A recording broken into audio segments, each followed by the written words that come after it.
कुरान तो कह रहा है इय्याका नअबुदु व इय्याका नस्तईन, हम तेरी ही इबादत करते हैं और तुझी से मदद मांगते हैं। तो जब अल्लाह ही से मदद मांगनी है तो फिर या अली मदद क्यों? तो मैं उन्हें जवाब दे रहा हूं, हम तेरी ही इबादत करते हैं और तुझी से मदद मांगते हैं, तो फिर इहदिना सिरातल मुस्तकीम क्यों?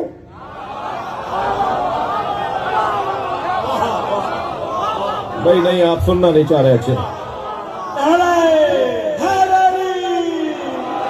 जब हम अल्लाह ही से मदद मांगते हैं और अल्लाह ही से की इबादत करते हैं तो फिर इहदिना सिरातल मुस्तकीम क्या?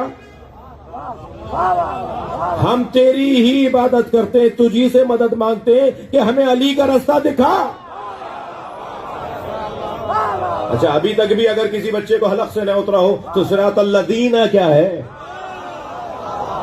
भाई रोजाना नमाज पढ़ने वाले तो गर्दन हिलाएं। सिरातल लदीना अनअमता अलैहिम क्या है? उनका रास्ता जिन पर तूने अपनी नेमतें नाज़िल। तो हम तो अल्लाह की इबादत भी नहीं कर सकते इनकी मदद के बगैर, हम तो अल्लाह से मदद भी नहीं मांग सकते इनकी मदद के बगैर।